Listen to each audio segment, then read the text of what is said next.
बिस्मिल्लाहिर्रहमानिर्रहीम। अस्सलाम वालेकुम स्टूडेंट्स।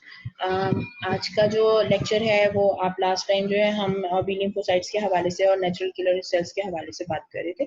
तो ये एक थोड़ा सा सर्फिंग कर रही थी तो मुझे बुक के अंदर ये एक पिक्चर मिली। मैंने कहा ये भी मतलब अच्छी लग रही है, इसको भी डिस्कस कर सकते हैं। इसमें एक तरह से समझें कि समरी है कि किस तरह से बी सेल्स जो हैं वो मैच्योर होते हैं और किस तरह से फिर वो काम करते हैं। ठीक है, अब अगर for example to start with यहाँ से हम स्टार्ट करें तो वेरी फ्रॉम अगर आप इसको कर्सर को मूव होते हुए देख सकते हैं तो आप ये देख सकेंगे कि यहाँ पे ये नाइव सेल्स हैं बिल्कुल, यानी अभी इनकी किसी भी किस्म की एक तरह से समझें कोई इंटरेक्शन नहीं हुआ है ऑर्गेनिज्म के साथ। आईजीएम प्लस सेल्स हैं, जैसे कि वो नॉर्मल जो उनका एक तरीका होता है वो है। आईजीटी भी उसके ऊपर लगा हुआ है, जो हमने बात की थी कि ये भी मौजूद रहता है नॉर्मल बी सेल्स के ऊपर। तो ये नए हैं, यानी बिल्कुल नए हैं, इनके अंदर कोई काम नहीं हुआ, उनके साथ माइक्रोब्स का इंटरेक्शन हुआ।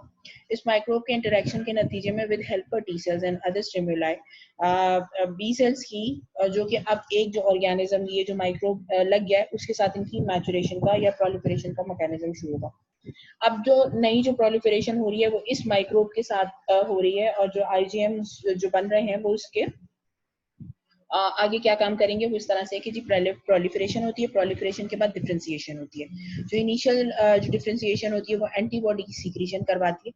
एंटीबॉडी सीक्रेशन के लिए प्लाज्मा सेल्स में कन्वर्जन होता है आपके बी लिम्फोसाइट्स का, और जो जैसे मैंने आपको बताया था कि ये फर्स्ट एक्सपोजर है, फर्स्ट एक्सपोजर के ऊपर आपके आईजीएम बन जाएंगे। अब आईजीएम अच्छा आगे जो सारा जो फंक्शन है जो बेसिकली इससे आगे हो रहा है वो तकरीबन तमाम एक ही जैसा मिलता जुलता काम है। इसलिए अभी हम पहले वापस आ जाते हैं कि जब ये हो गया तो उसके बाद क्या हुआ कि जो नेक्स्ट जो है प्रोलिफरेशन फर्दर हो रही है। जो नेक्स्ट एक्सपोजर हुआ ऑर्गेनिज्म का आईजीएम के आईजी सॉरी बी लिम्फोसाइट्स के साथ, तो डिफरेंशिएशन के मुकाबले में अब क्या होगा, एंटीबॉडी सीक्रेशन हुई थी पहली मर्तबा, आईजीएम सीक्रेटिंग प्लाज्मा सेल्स बने थे। अब की बार क्लास स्विचिंग हो जाएगी और अब आईजीजी एक्सप्रेसिंग बी सेल्स बनेंगे, ये फिर प्लाज्मा सेल्स में कन्वर्ट होकर आईजीजी बनाएंगे। ये क्या हो गया आपका सेकेंड एक्सपोजर।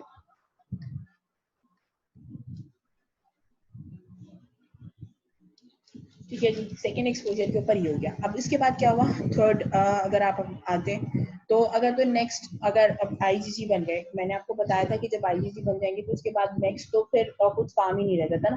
तो उसके बाद क्या हुआ कि जी नेक्स्ट दोबारा से ऑर्गेनिज्म आ गया। अब आपके पास मेमोरी पूल के अंदर ये बी लिम्फोसाइट्स पड़े हुए, इम्यूनोग्लोबुलिन्स भी पड़े हुए, थोड़ी अमाउंट में पड़े हुए, ऑर्गेनिज्म ने फिर आपको अटैक किया। अब इस दफा जो ऑर्गेनिज्म अटैक करेगा तो जो डिफरेंशिएशन होगी, प्रोलिफरेशन होगी, तो अब एफिनिटी मैच्योरेशन होगी, high affinity IgG expressing B cells में कन्वर्ट होके ये मेमोरी बी सेल्स बना देगा। एक तो मेमोरी बी सेल्स बन जाएंगी। अब ये थ्रू आउट लाइफ आपके पास मेमोरी बी सेल्स मौजूद रहेंगे। जब भी आपको जरूरत होगी इस ऑर्गेनिज्म की, ये मेमोरी बी सेल्स फौरन से फिक्सर इसके इम्यूनोग्लोबुलिन्स बनाएंगे ढेर सारी तादाद में, और उसकी नतीजे में आपके जो ऑर्गेनिज्म है उसकी किलिंग हो जाएगी। हाई एफिनिटी आईजीजी प्रोड्यूस होगा, बाकी कुछ सेल्स जो हैं वो प्लाज्मा सेल्स में कन्वर्ट हो जाएंगे और वो क्या बनाएंगे, हाई एफिनिटी आईजीजी बनाएंगे। ये आईजीजी हाई एफिनिटी इतने स्पीडी होते हैं कि ऑर्गेनिज्म आया, फौरन लगा, और लगने के बाद अब आगे क्या हो रहा है, ये जो सारे जो एंटीबॉडीज बन रहे हैं ये कर क्या रहे हैं। एंटीबॉडीज का फंक्शन क्या है जी, सबसे पहले माइक्रोब की न्यूट्रलाइजेशन और उसको टॉक्सिन रिलीज करके खत्म करना। दूसरा काम क्या होता है जी, फैगोसाइटोसिस कराना। ऑप्सोनाइजेशन के लिए आईजीजीज जो हैं वो अटैच होते हैं on the surface of macrophages. Opsonization करा के फैगोसाइटोसिस कराएंगे, ऑर्गेनिज्म खत्म हो जाएगा। तीसरा तरीका ये है कि जी नेचुरल किलर सेल्स के सरफेस पे जाके ये बाइंड होगा, ये ऑर्गेनिज्म के साथ आईजीजी बाइंड हुआ हुआ है। नेचुरल किलर सेल इसके तरफ अट्रैक्ट होंगे, एफसी फ्रेगमेंट के साथ इनके अट्रैक्शन होगी, कॉम्बिनेशन बनेगा, नेचुरल किलर सेल्स अपने साइटोटॉक्सिसिटी प्रोड्यूस करेंगे। Antibody dependent cell mediated cytotoxicity की एडीसीसी जो हम पहले डिस्कस कर चुके हैं वो हो जाएगा। तीसरा तरीका ये कि high affinity immunoglobulins complement activation कराते हैं। कॉम्प्लीमेंट एक्टिवेशन के नतीजे में माइक्रोब्स की लाइसिस हो जाती है, फैगोसाइटोसिस हो जाती है ऑप्सोनाइज ऑर्गेनिजम्स की, और अगर बहुत ज़्यादा ऑर्गेनिजम्स हैं तो इन्फ्लेमेशन होती है। अगर ज़्यादा ऑर्गेनिजम्स नहीं है तो इन्फ्लेमेशन नहीं होगी, उसके बगैर ही काम चल जाएगा। यहाँ तक मेरा ख्याल है कि ये जो एक रिव्यू था इस पूरे मैकेनिज्म का, मुझे ये फिगर अच्छी लगी थी, इसलिए मैंने कहा कि मैं आपको बता दूं। और चलते चलते ऑब्वियसली आप जब बुक से पढ़ेंगे तो आप लोगों को इस वाली फिगर का भी एक्सपोजर होगा, तो मैंने कहा मैं आपको ये एक्सप्लेन कर दूं कि इस तरह से अगर कोई चीज़ और प्रॉब्लम करी हो तो आप जरूर मुझसे पूछिएगा, I am always there to answer your questions. इसके बाद फिर जो नेक्स्ट हमारा जो टॉपिक है, जो बेसिकली आज का जो टॉपिक है इस क्लास का, वो है मेजर हिस्टोकम्पैटिबिलिटी कॉम्प्लेक्स। अब हम इसके ऊपर आ जाते हैं। काफी देर से मैं आपसे बात कर रही थी सेल्फ नॉन सेल्फ की बात कर रही थी, फिर मैंने आपको ये भी बोला कि नेचुरल सेलर सेल्स जो है वो कुछ तरह के सेल्स को नहीं मारते हैं। क्यों नहीं मारते हैं? इसलिए नहीं मारते हैं कि वहां पे कुछ सब्सटेंस अटैच होता है। सो बेसिकली अब हम आ जाते हैं मेजर हिस्टोकम्पैटिबिलिटी कॉम्प्लेक्स के ऊपर। these are basically very important substances जो कि आपके एंटीजन प्रेजेंटेशन के हवाले से बहुत एक इम्पॉर्टेंट रोल प्ले करते हैं हमारी लाइफ में। हमारी जो जितना भी इम्यून मैकेनिज्म है वो इस कंपोनेंट के बगैर कंप्लीट नहीं हो सकता। ठीक है जी। अच्छा, अब उसके बाद जो इम्पोर्टेंट चीज़ है वो ये है कि एक्चुअली ये होते कहाँ हैं। एक चीज़ तो आप याद रखिएगा क्लियर कट, जो मैं शायद पहले भी बता चुकी हूँ, मैं दोबारा से बता रही हूँ।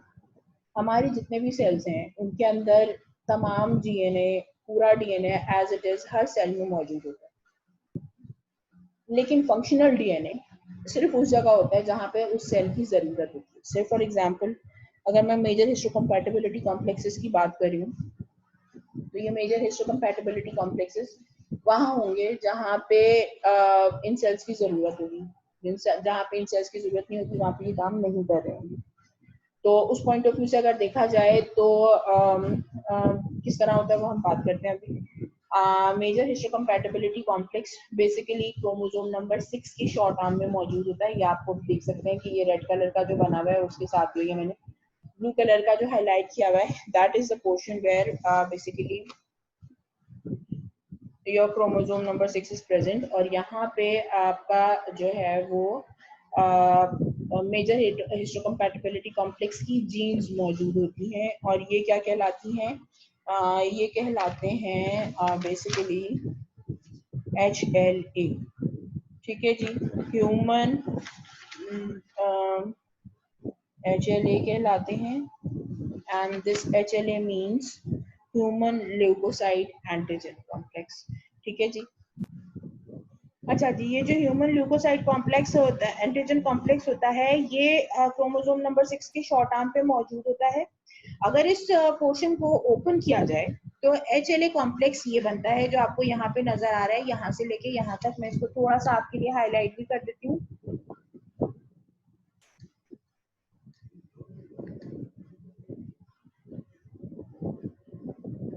बेसिकली इसकी बात करें हम, ये जो बॉक्स बनाया है मैंने, इस बॉक्स के अंदर जो ये जो कंपोनेंट है, this is basically known as your HLA antigen complex. ठीक है जी। इसको मेजर हिस्टोकम्पैटिबिलिटी कॉम्प्लेक्स भी कहा जाता है। अगर आप इस पूरे पोर्शन को देखते हैं तो ये डिवाइड हुआ है। ये किस तरह से डिवाइड हुआ है कि इसके अंदर 3 कंपोनेंट्स बन रहे हैं जो कि MHC इनकोडेड प्रोडक्ट्स बना रहे होते हैं। पहला जो MHC इनकोडेड प्रोडक्ट का जो पोर्शन है वो है ये वाला। ठीक है जी। ये कहलाता है क्लास 1 MHC। दूसरा है क्लास 2 MHC मॉलिक्यूल बनाता है यहां से यहां तक। ठीक है जी। ये यहां से इधर क्लास 2, इधर से क्लास 1। ठीक है जी। अब ये जो है सेंटर में जो रह गया इसके, ये क्लास 3 है। ठीक है जी। अब ये जो जीन है, जो क्लास 1 की जो जीन है, वो बेसिकली आपको बना के देती है क्लास 1 MHC। ठीक है जी। क्लास 1 MHC एरो के आप देखें, ये क्लास 1 MHC का मॉलिक्यूल है जो आपको नीचे नजर आ रहा है। ठीक है जी। अब ये किस तरह से बन रहा है, क्या कर रहा है, वो अभी हम बात करते हैं। इसके बाद ये जो पोर्शन है आपके पास जो क्लास 2 MHC का, उस पे ये डिफरेंट जीन्स हैं, किस तरह काम करनी है अभी उनके ऊपर बात करेंगे। उनसे आपको जो प्रोडक्ट मिलता है वो आपका क्लास 2 MHC कहलाता है। ठीक है जी। These basically two are surface glycoproteins. क्या हैं ये? सरफेस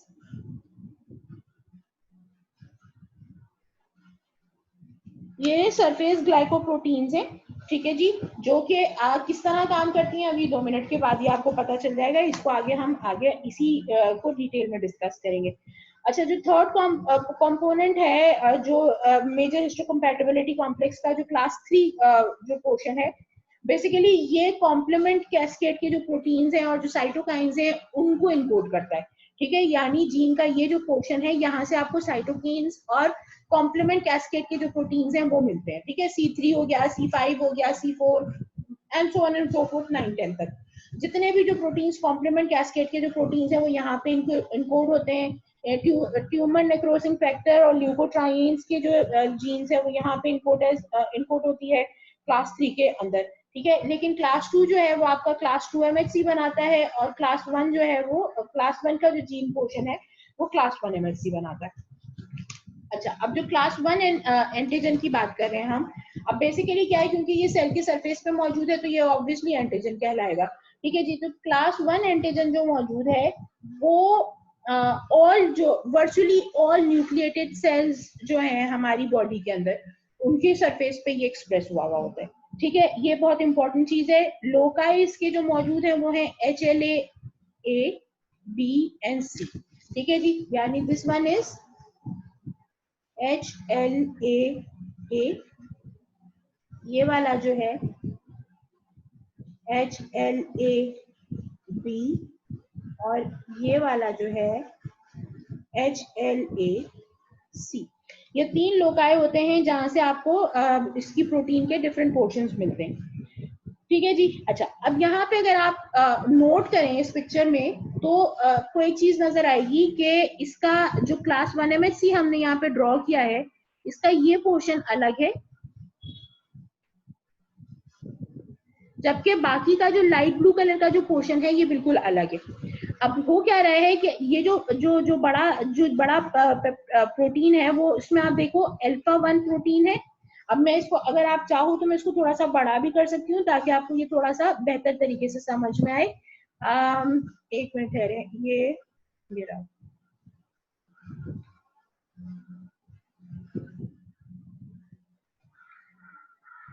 ये देख सकते हैं आप ये क्या है, अल्फा 1 डोमेन है इसकी। अच्छा, पहले तो ये कि ये 2 चेन्स के ऊपर मिलके बना हुआ है। ये वाली जो चेन है ये अल्फा चेन कहलाती है और ये वाली जो चेन है ये बीटा चेन कहलाती है, ठीक है। पहली बात तो ये याद रखिएगा, जो छोटी वाली चेन है smaller one is beta, bigger alpha, ठीक है जी। बीटा जो चेन है इसका एक डोमेन है, खाली 1 डोमेन। जो बिगर वाला है, जो अल्फा चेन है, उसके 3 डोमेन्स हैं, ठीक है जी। जो 3 डोमेन्स हैं वो है अल्फा 1, अल्फा 2, अल्फा 3 और इसका खाली एक डोमेन है बीटा, ठीक है। अब आप दोबारा से नोट करें, अल्फा 1 डोमेन आ गया फर्स्ट ऑफ ऑल, ठीक है। दूसरा alpha 2 domain and this portion is alpha 3 domain, ठीक है जी। ये अल्फा चेन के 3 डोमेन हो गए। अब जो दूसरी जो चेन है, जो बीटा चेन है, ये उसका सिर्फ एक चेन डोमेन है। एक और जो इम्पोर्टेंट चीज है वो ये है कि इस जीन से अल्फा चेन जो है अल्फा का अल्फा बीटा एंड नहीं sorry alpha 1, alpha 2 and alpha 3 जो डोमेन्स हैं वो यहाँ से एक्सप्रेस होते हैं इस जगह से, इस लोकस से। लेकिन जो इसका जो बीटा वाला पोर्शन है ये इस जीन से नहीं आता, इसकी जीन कहीं और मौजूद है, ठीक है जी। ये सिर्फ बन के और इसके साथ इनकॉर्पोरेट हो जाता है एज पोस्ट ट्रांसलेशनल मॉडिफिकेशन। ये बात बहुत इंपॉर्टेंट है, याद रखिएगा कि बीटा मॉलिक्यूल, यहाँ पे मैं मेंशन भी कर देती हूँ, beta molecule is added as post translational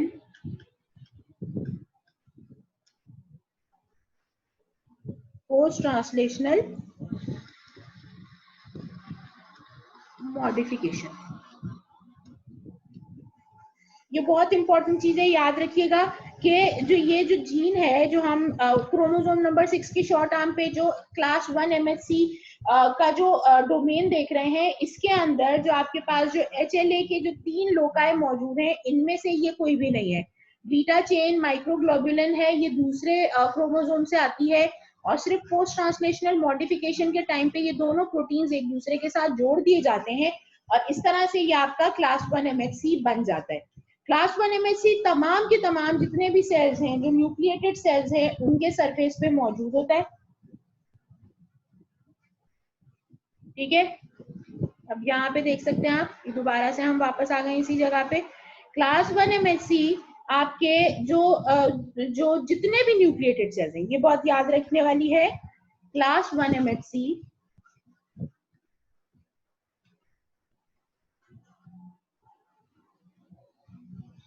all nucleated cells के ऊपर मौजूद होता है। ठीक है जी। अच्छा, इसमें जो बहुत इंपॉर्टेंट चीज है वो याद रखने वाली, वो है ये जो मैं अभी आपको ड्रॉ करके जरा प्रॉपर तरीके से इसका, ये जो अल्फा 1 और बीटा अल्फा 2 डोमेन के दरमियान में ये जो ग्रूव बन रही है, ये बहुत इंपॉर्टेंट ग्रूव है, और इस ग्रूव को कहते हैं एंटीजन प्रेजेंटिंग ग्रूव। ठीक है जी, ये बहुत इंपॉर्टेंट चीज है। This is cleft or groove that is present in between alpha 1 and alpha 2 domain. ये बहुत जरूरी होता है, जिस टाइम पे एंटीजन प्रेजेंट हो रहा होता है तो वो इस जगह पे आके इनकॉर्पोरेट होता है। से फॉर एग्जांपल हम बात कर रहे हैं कि एक वायरस है, वो सेल के अंदर एंटर हुआ, और वो सेल में एंटर होने के बाद उसके जो भी प्रोसेसिंग हुई, वायरस को खत्म कर दिया गया।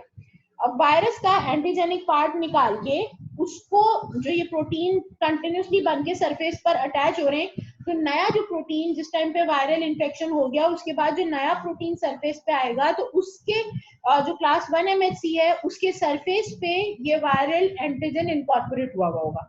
यानी इसको जो इन्होंने यहाँ पे जो रेड कलर का जो एक अटैचमेंट पॉइंट दिखाया है, this is basically the viral antigen that has been incorporated over the class 1 MHC during the post translational modification time period.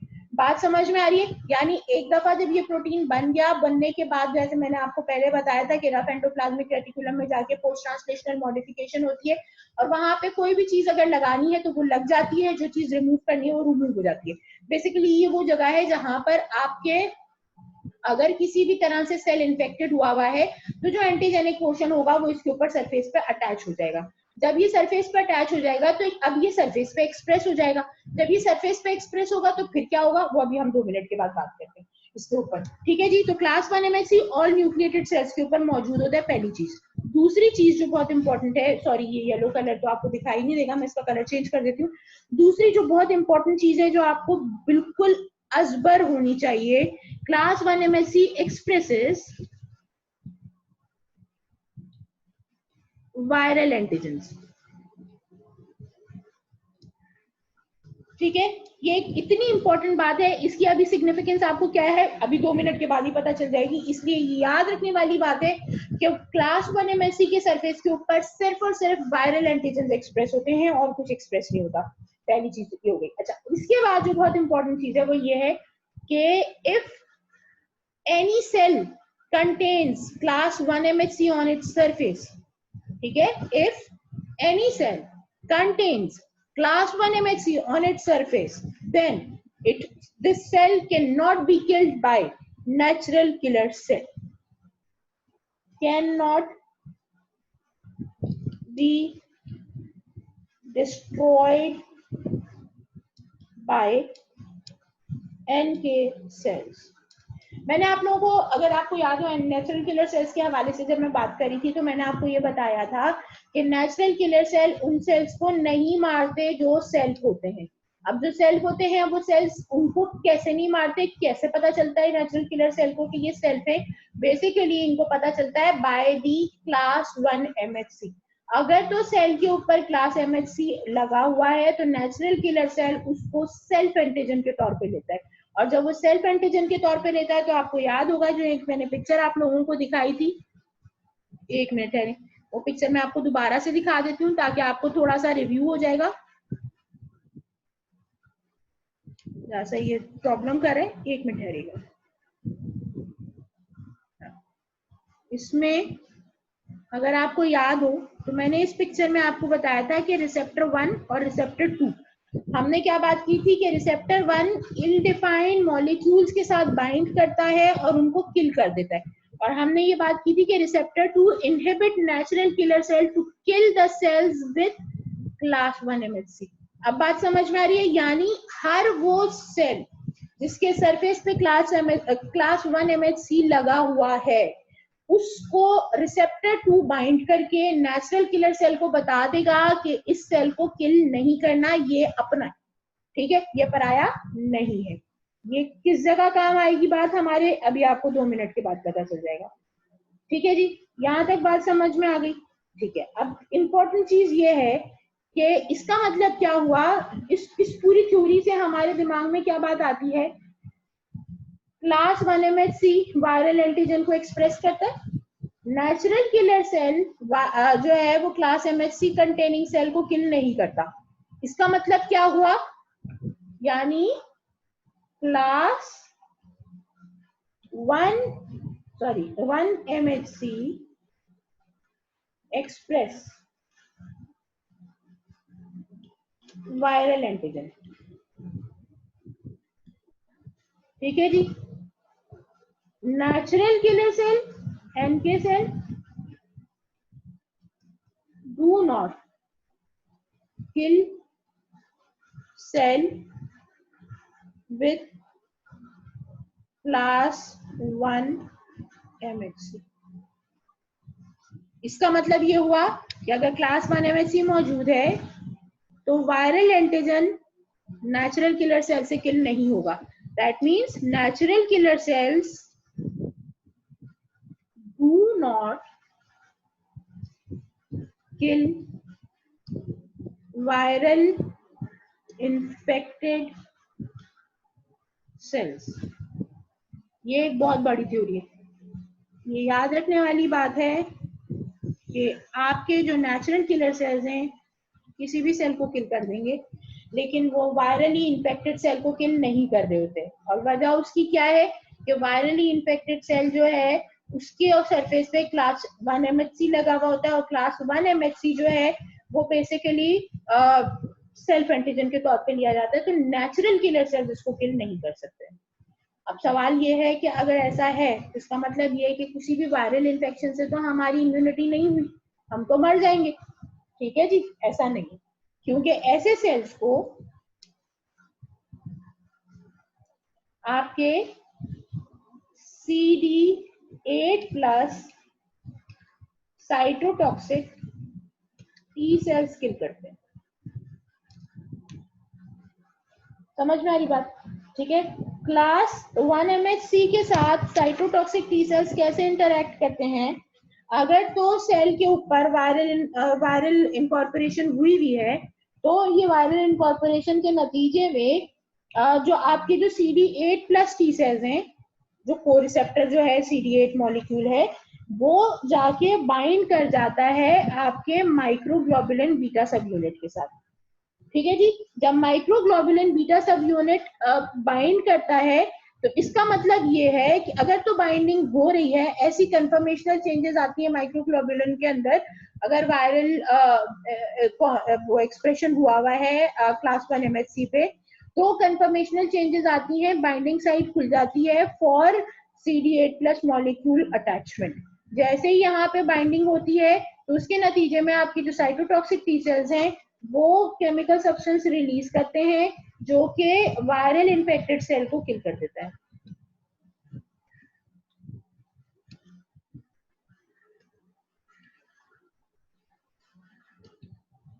ठीक है जी, साइटोटॉक्सिसिटी होती है जिसके नतीजे में वायरल जो सेल होता है, वायरली इन्फेक्टेड सेल जो है वो किल हो जाता है।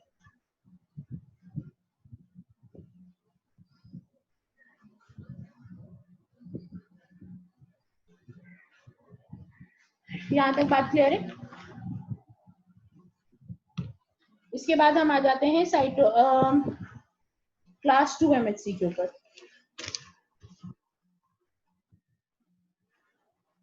अगर कोई प्रॉब्लम है तो आप बिल्कुल पूछ सकते हैं, आई एम ऑलवेज देयर। ठीक है जी। अच्छा, अब आपके पास आ जाता है क्लास 2 MHC। क्लास 2 MHC के लिए जब हम बात करते हैं तो जो क्रोमोसोम नंबर 6 के शॉर्ट आर्म पे जो लोकस है उसका जो क्लास 2 MHC मॉलिक्यूल है, वहां पे 3 डिफरेंट लोकाएं हैं, डीपी, डीक्यू एंड डीआर। आपको दिखाई दे रहे होंगे बहुत आराम से, कहीं तो बड़ा कर देती हूँ ताकि आप उसको और ज्यादा बेहतर तरीके से देख सकते हैं। ये देखिए जी, डीपी, डीक्यू और डीआर, ये 3 कंपोनेंट्स हैं, ये 3 लोकाएं हैं जो बेसिकली हीट्रोडाइमर किस्म का जो प्रोटीन है वो बनाते हैं। हीट्रोडाइमर किस तरह से कि 2 मुख्तलिफ प्रोटीन हैं जो एक दूसरे के साथ बनते हैं। एक जो है अल्फा चेन कहलाती है, दूसरी बीटा चेन कहलाती है। दोनों का domain alpha 1, alpha 2, beta 1 and beta 2। ठीक है जी, ये बन गया। अच्छा, इसके बाद यहाँ पे एक और जो बात है जो बहुत इंपॉर्टेंट है वो ये है कि comparatively to class 1 MHC, class 1 MHC में अगर आप देखें तो alpha 1, alpha 2, alpha 3 domain alpha chain के हैं और जो बीटा डोमेन है वो माइक्रोग्लोबुलिन का सिंगल एक चेन है। जबकि यहाँ पे अल्फा और बीटा चेन के पास दोनों के पास इक्वल डोमेन्स हैं, यानी जो दोनों प्रोटीन्स हैं वो सेम साइजेस के हैं। पहली तो ये चीज हो गई, दोनों के पास एक दो डोमेन्स है, ये भी एक चीज हो गई। अच्छा, इसके बाद जो इम्पोर्टेंट चीज है वो ये है कि जो वायरल प्रेजेंटेशन की जो क्लेफ्ट है या जो ग्रूव है वो अगर आप क्लास 1 MHC में देख रहे थे तो अल्फा और बीटा डोमेन के दरमियान में जो थी वो वायरल एंटीजन प्रेजेंटिंग ग्रूव थी। ठीक है जी। जबकि यहाँ पे अगर आप देखो तो ये जो ग्रूव है this is present in between alpha and beta 1 domains of either of the chains. ठीक है जी, तो ये डिफरेंस है बहुत बड़ा इनके दरमियान में। ठीक है जी। अच्छा, ये जो ग्रूव होती है बेसिकली ये आपके जो बाकी के माइक्रो ऑर्गेनिजम्स हैं उनके जो एंटीजेनिक पार्ट है उसको एक्सप्रेस कर रही होती है, यानी उसका पेप्टाइड लगा रही होती है। अब यहाँ पे इसका मतलब जो हो गया वो ये हो गया कि वायरसेस को छोड़ के बैक्टीरिया, फंजाई, उनके सबके जो एंटीजेंस होंगे वो कहाँ एक्सप्रेस होंगे? वो एक्सप्रेस होंगे क्लास 2 MHC के सरफेस पे।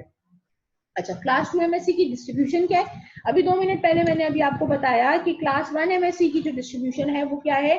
Virtually all nucleated sales contain class 1 MHC, जबकि ऐसा नहीं है, बहुत लिमिटेड डिस्ट्रीब्यूशन है क्लास 2 MHC की। और वो कहां पर है? क्लास 2 MHC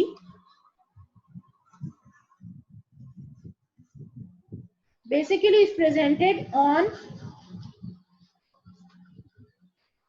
antigen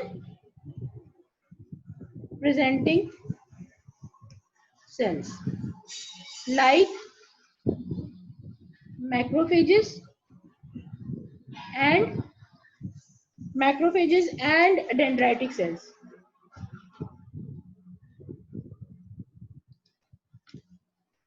ठीक है जी। फाइब्रोब्लास्ट के सरफेस पे या एंडोथेलियल सरफेस के पे भी कभी कभी ये नजर आ जाते हैं, बीटा सेल्स के सरफेस पे नजर आ सकते हैं। काम क्या करते हैं कि ऑर्गेनिज्म को इंटरनलाइज किया, किल किया, डिग्रेड किया, डिग्रेड करने के बाद उसका एंटीजेनिक पार्ट्स एक्सप्रेस कर दिया, जो नया जो molecule after post translational modification बाहर निकल रहा होता है उसी टाइम पे ये पेप्टाइड जो है इनके सरफेस पे लग जाता है। अब ये जब सरफेस पे लग जाता है तो एंटीजन प्रेजेंटिंग सेल्स जो हैं इस एंटीजन को प्रेजेंट कर रहे होते हैं। इस एंटीजन प्रेजेंटिंग सेल के साथ जो है इंटरेक्शन होता है class 4 CD4 plus T cells का। ठीक है जी। CD4 प्लस टी सेल्स इससे मेमोरी पूल बनाते हैं और इम्यूनोग्लोबुलिन्स बना देते हैं। ऑर्गेनिज्म तो पहले किल हो चुका, अब तो मजीद फिलहाल तो कोई काम नहीं करना। तो ठीक है, तो आपकी जो क्लास 4 MHC जो है CD4 प्लस टी सेल्स जो हैं जो कि हेल्पर टी सेल्स कहलाते हैं वो इसके साथ बाइंड करते हैं, यहाँ से एंटीजन उठाते हैं। फिर एंटीजन की बेस पे जो है वो उनका जो एंटीजन स्पेसिफिक डोमेन तैयार होता है on the T lymphocytes। Then these T lymphocytes basically forms the antibodies by activating D lymphocytes, जो कि इन दोनों के दरमियान मैंने आपको बताया था कि CD40 मॉलिक्यूल जो है वो एक दूसरे के साथ मिलकर इंटरेक्ट करते हैं और इस तरह से फिर ये कंप्लीट हो जाता है प्रोसेस। अच्छा, अगर से फॉर एग्जांपल जब ये हो गया एंटीजन एंटीबॉडीज वगैरह बन गई तो ऑब्वियसली नेक्स्ट टाइम जब नेक्स्ट जो एक्सपोजर होगा उसमें जैसे कि अभी हम पीछे ही पढ़ के बैठे थे इस वाली फिगर के अंदर, जैसे हम पीछे पढ़ के बैठे थे कि जैसे ही फर्स्ट या सेकेंड एक्सपोजर होगा उसमें एंटीबॉडीज बन जाएंगी और एंटीबॉडीज जो है वो फिर आगे ऑर्गेनिज्म के साथ क्या करेंगी वो हमें मालूम है। सो बेसिकली जो हमारे पास इस वक्त जो प्रॉब्लम थी वो ये थी कि क्लास 1 एमएससी और क्लास 2 एमएससी कर क्या रहे हैं, ठीक है। अच्छा, अब जो सबसे इंपॉर्टेंट चीज है जो यहाँ पे हम अभी तक डिस्कस करके नहीं निकले हैं, जिसको हमें जरूरी है डिस्कस करना, वो ये है कि फिर क्लास 1 एमएससी बेसिकली रोल क्या प्ले कर रहे हैं, ठीक है। सेल्फ एंटी सेल्फ का जो एक कॉन्सेप्ट है उससे हमें फायदा क्या हो रहा है। बेसिकली आपने एक टर्मिनोलॉजी सुनी होगी जिसको हम कहते हैं ट्रांसप्लांट रिजेक्शन।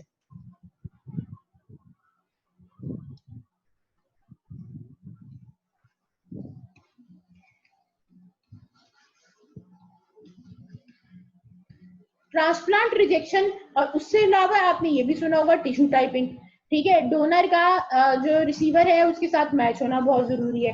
जितना ज्यादा परसेंट मैचिंग होगी उतना कम जो है वो रिजेक्शन के चांसेस हैं, ठीक है जी। अब ये जो डोनर रिसीवर का जो चक्कर है वो क्या है, बेसिकली वो ये चक्कर है कि आपकी जो नेचुरल किलर सेल्स होते हैं, जैसे अभी 2 मिनट पहले हम डिस्कस कर रहे थे कि सारे न्यूक्लिएटेड सेल्स के ऊपर क्लास 1 एमएससी लगा हुआ होता है, और ये जो सारे न्यूक्लिएटेड सेल्स के ऊपर जो क्लास 1 एमएससी लगा हुआ होता है, ये नेचुरल किलर सेल्स को सेल्फ एंटीजन लगता है।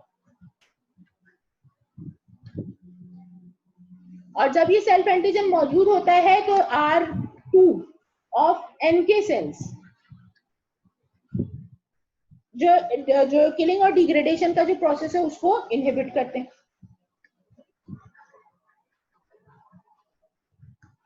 ऐसे ही पढ़ा था, ठीक है जी। अब अगर ये ऐसा हो रहा है तो अगर तो किसी और बंदे का जो सेल है हमारी बॉडी में एंटर होगा तो उसके सरफेस पे जो क्लास 1 एमएससी लगा हुआ होगा वो हमारे क्लास 1 एमएससी के मुकाबले का तो नहीं होगा, बिल्कुल भी नहीं होगा, होना भी नहीं चाहिए। यानी अगर मैं हूं और साथ में आप में से कोई एक है और वो हम दोनों का आपस में टिश्यू टाइपिंग की जाती है तो चलो जितनी भी मैचिंग हो जाए, आपका जो क्लास 1 एमएससी है वो मेरे क्लास 1 एमएससी से डिफरेंट होगा बिकॉज हम दोनों की जीन्स डिफरेंट है, ठीक है जी। तो इसका मतलब क्या हुआ कि कहीं ना कोई एक पोर्शन ऐसा होगा जिसकी बेस पर हम डिफर कर रहे हैं, चाहे जितनी भी परसेंट टिश्यू टाइपिंग हो जाए। नेट रिजल्ट क्या निकलेगा, ट्रांसप्लांट हुआ, नेचुरल किलर सेल्स पहुंचे, सेंस किया, क्लास 1 एमएचसी मेमोरी से मैच नहीं हुए, नॉट मैच।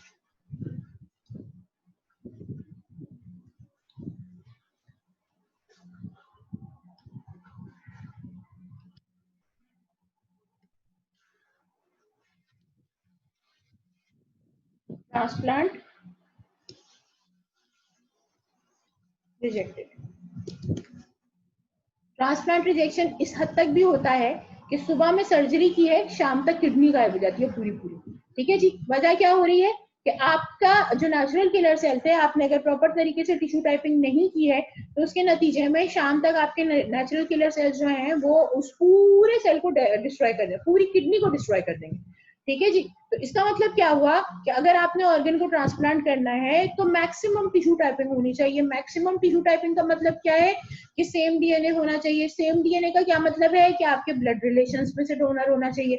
अगर ब्लड रिलेशंस में भी जाके आगे पीछे कुछ प्रॉब्लम हो सकती है, लाइक अगर जो सिबलिंग्स हैं वो एक दूसरे को डोनेट कर सकते हैं, मियाँ बीवी यूजुअली एक दूसरे को डोनेट नहीं कर सकते अनटिल अनलेस वो फैमिली मेंबर्स हो, यानी कजन्स हो। फर्स्ट कजन मैरिजेस अगर हो रही हैं तो उसमें ट्रांसप्लांट करने का, ऑर्गन डोनेशन के फिर भी चांसेस होते हैं, लेकिन उसके अलावा और किसी भी सूरत में ऑर्गन डोनेशन के चांसेस नहीं होते। बच्चों के पेरेंट्स के साथ डीएनए मैच कर जाता है, क्लास 1 एमएससी की टिश्यू टाइपिंग हो जाती है प्रॉपर तरीके से, उसकी बेस पर हो सकता है।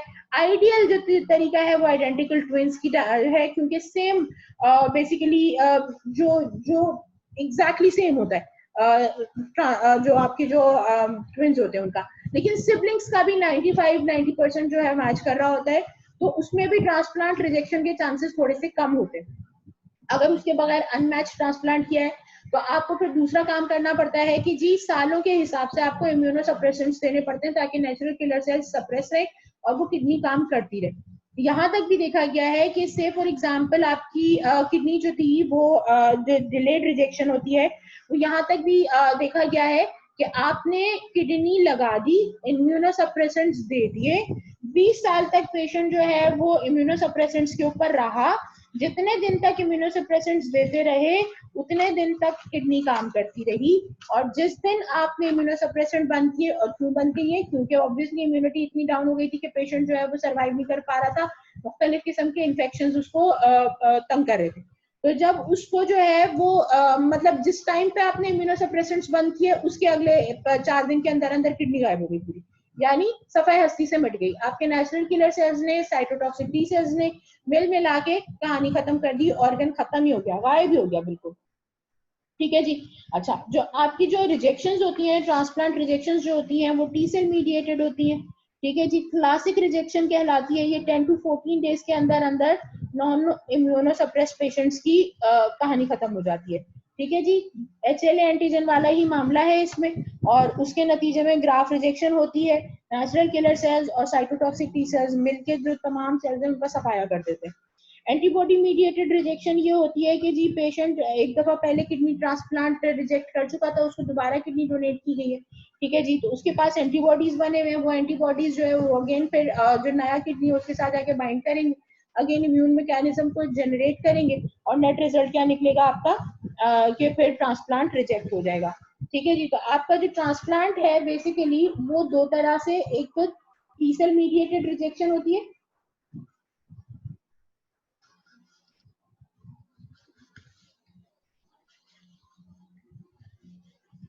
और दूसरी एंटीबॉडी मीडिएटेड।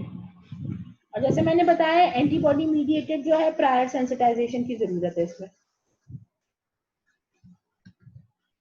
अच्छा, इसके बाद फिर जैसे मैंने आपको बताया कि जो मेजर जो क्लासिफिकेशन है ट्रांसप्लांट रिजेक्शन की, वो 3 तरह की होती है।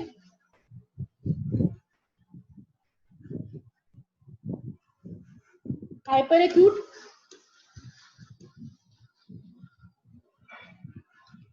acute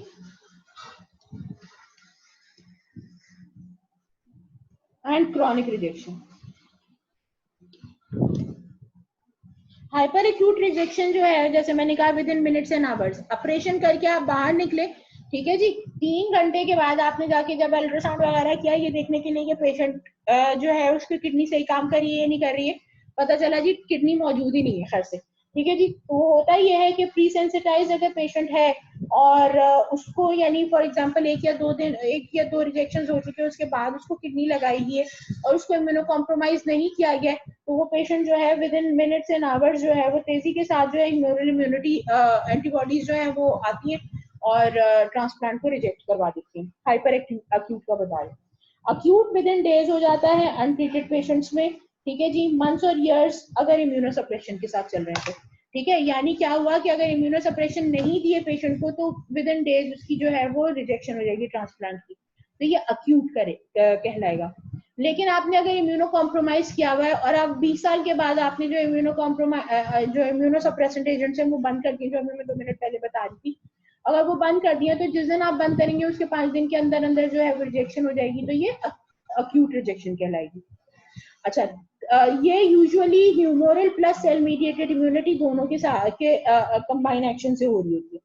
क्रॉनिक रिजेक्शन जो होती है वो कैसे होती है कि स्लो एंड प्रोग्रेसिव लेवल्स होते हैं, आहिस्ता आहिस्ता एंटीबॉडी लेवल्स बढ़ते हैं, और जो है वो इसमें मसला ये होता है कि बेसिकली पूरी जो किडनी की जो ब्लड सप्लाई है उसकी फाइब्रोसिस हो जाती है, आहिस्ता आहिस्ता करके स्लो एंड ग्रेजुअली वो पूरे जो है एंटीबॉडी जो मीडिएटेड रिएक्शन होता है, ब्लड सप्लाई काट दी जाती है ऑर्गन की, और जब वो ब्लड सप्लाई काटती है तो आहिस्ता आहिस्ता करके रीनल डिस्फंक्शन होता है, क्योंकि आजकल सबसे ज्यादा ट्रांसप्लांट जो है वो बेसिकली हम उसी का कर रहे होते हैं, किडनी का कर रहे होते हैं, तो यूजुअली हम रीनल डिस्फंक्शन की बात करते हैं, तो रीनल इस्कीमिया कॉज करके और फिर ऑन द लॉन्ग रन जो है वो ऑर्गन का रिजेक्शन करवा देता है। तो this was about the transplant rejection, और ये साथ में टॉपिक इस वजह से डिस्कस किया है क्योंकि बेसिकली आपके जो क्लास 1 MSc हैं वो ही जो मेजर रोल प्ले कर रहे होते हैं ट्रांसप्लांट रिजेक्शन में।